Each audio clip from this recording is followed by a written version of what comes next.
দেখেন আমার এমন ভাবেই করছে, আমার মানে এলাকাবাসী বলেন সব জায়গাতে এমন ভাবেই করছে। এখন তো আমার মৃত্যু ছাড়া আর কোনো উপায় নাই। মানে আমি একটা কারোর সাথে দাঁড়াবো, দাঁড়িয়ে কথা বলবো, এটাও তো আমার খুবই লাঞ্ছনার মাঝে ফেলে দিছে। মেন্টালি ভাবে তো আমার ওইরকম ভাবেই করছেই। এখন আমি যে মানসিক ভাবে অনেকটা বিধ্বস্ত হয়ে গেছি। নিয়ে বসেন, আপনার ছেলেকে নিয়ে বসেন, আমার সাথেও বসেন। না, ও মিথ্যা কথাই বলে যাচ্ছে, সবসময় বলে যাচ্ছে এটা কিছু না, এই সেই, এগুলা কিছু হইতো না, আমি বানাইছি, এই সেই। মানে ও হচ্ছে মানে ওইদিকে ওই মেয়েটার প্রতি সে চাকরি বলতে, না চাকরি করে না, ও হচ্ছে ইয়াতে মানুষ।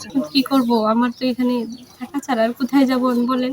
প্রায় এক সপ্তাহ ধরে কথা বলে না, ঝামেলা চলতেছে। পরবন্ধু হিসাবে যেগুলো ভালো না বিয়ে করছে তাকে মেনে নে, তারপরেও না সম্ভব না, আমি ওই মেয়ের কথা দিছি একটু ভাই সম্ভব না, তুই থেকে উল্টে দেবে, তারপরেও আমি সে মেয়ে মেনে নেব না। আমি কী করবো, আমরা আত্মীয় স্বজন অনেকবার তার বাবা মা সবারই বুঝাইছি, তার কিছুতেই রাজি না।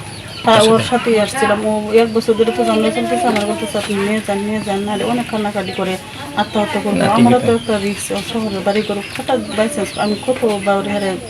আবার ভাইয়া বলছে, আমার তো ভাইয়া বলছে, হানিফে বলছে আপা তুমি একটু দেখে রাখো যাতে অ্যাক্সিডেন্ট না করে। আমি আমি কতবার দেখবো, দেখো আমি চেষ্টা করতেছি পরে এনতে বিদায় করে দেওয়ার জন্য।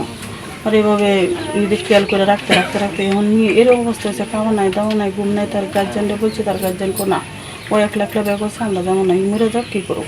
আমি যদি একটা মেয়ে অ্যাক্সিডেন্ট করে তাহলে আমার কী ওই অবস্থা বোঝাই। আমি যদি মেয়েদের জোর করে বের করে যাও, যে কোনো মানুষ যাক, সে তো আমার কথায় আমার নামে আসবি।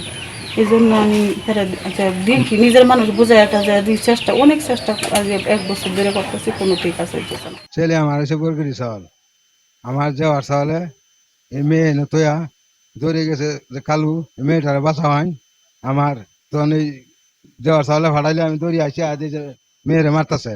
তখন আমি কইছি এই সাহস আনারা খেলা দিছে, মারণের সাহস খেলা দিছে। দেশের জনগণ 10 জন আছে না, 10 জন আচার বিচার করবো আপনি মারলাম খালি। মেয়ে আশা করে এই ছেলের বাবা মেয়েরে মারছে। আমি ফিরাইছি এখন ছেলের বাড়িতে, ছেলের বারিন্দা, ছেলের ঘর তালা মারা।